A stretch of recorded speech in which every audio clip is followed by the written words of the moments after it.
बिस्मिल्लाहिर्रहमानिर्रहीम। दोस्तों, क्या सांपों के बच्चे वाकई क्यूट होते हैं? इस बात की तस्दीक करना खासा मुश्किल काम है, क्योंकि ज़्यादातर सांप पैदाइश के वक्त से ही ख़तरनाक और जहरीले होते हैं।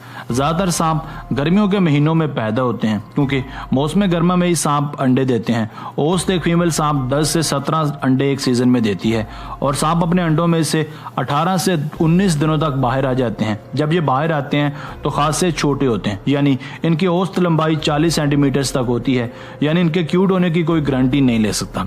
सांपों में सबसे खतरनाक ब्लैक मांबा के बच्चे होते हैं। उनकी वजह से हर साल हजारों लोग मौत के घाट उतरते हैं।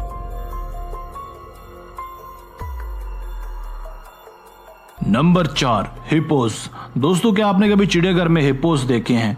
ये भी एक बड़ा और खतरनाक जानवर है, मगर क्या आप जानते हैं कि हिप्पो दरअसल पैदा कैसे होता है और पैदा होने के बाद कैसे दिखता है? इसके अमल का दौरानिया तकरीबन 8 महीने का होता है।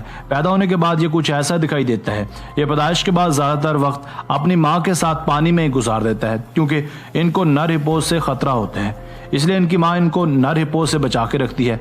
जब इसके बच्चे छोटे होते हैं तो दीगर जानवरों की तरह ये बहुत जहराना हो जाती है। 6 साल की उम्र में हिप्पोस एक अडल्ट हिप्पो बन जाता है। बिलाशुबा अडल्ट हिप्पोस की निस्बत इनके बच्चे ज़्यादा क्यूट दिखाई देते हैं।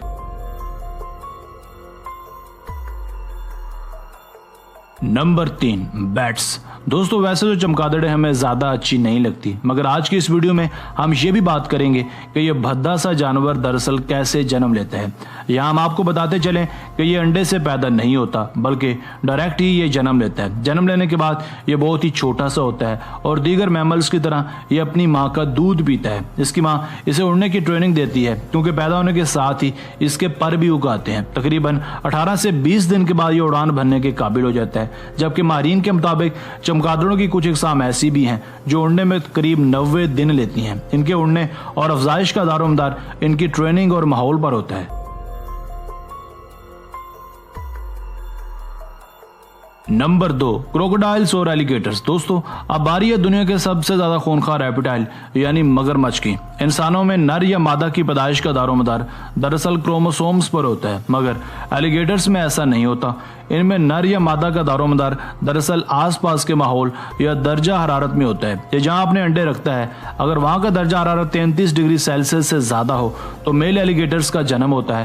पैदाइश के फौरन बाद ये बच्चे पानी की तरफ दौड़ते हैं। दीगर बच्चों की तरह ये भी काफी कमजोर होते हैं, इसीलिए दीगर जानदारों और जानवरों की तरह मादा एलिगेटर अपने बच्चों का भरपूर ख्याल रखती है और इन्हें किसी सूरत भी खुद से दूर नहीं होने देती, और उन्हें सख्त नामुसाइद हालात में भी शिकार करने के काबिल बनाती है।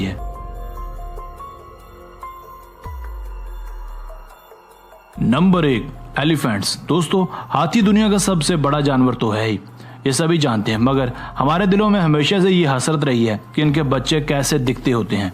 अगर हम अफ्रीकन हाथियों की बात करें तो ये 11 साल से लेकर 15 साल तक बासानी अडल्ट हो जाते हैं। अगर हम बात करें हाथियों की पैदाइश की तो मादा हाथी हैरत अंगेज तौर पर 22 महीनों के लिए हामला होती है, यानी इंसानों से दुगना टाइम लेती हैं, और पैदाइश के महज आधे घंटे बाद ही बेबी हाथी चलना फिरना शुरू कर देते हैं, और ये 22 महीने की लंबी प्रेगनेंसी की वजह से ही मुमकिन हो पाता है। अगरचे ये खुद को वाइल्ड लाइफ के लिए बहुत ही वक्त लगाकर ढालते हैं, कुछ अर्सा अपनी माँ का दूध पीने के बाद ये मुकम्मल वेजिटेरियन हो जाते हैं। दीगर बेबी एनिमल्स की तरह ये भी दिखने में बहुत क्यूट लगते हैं।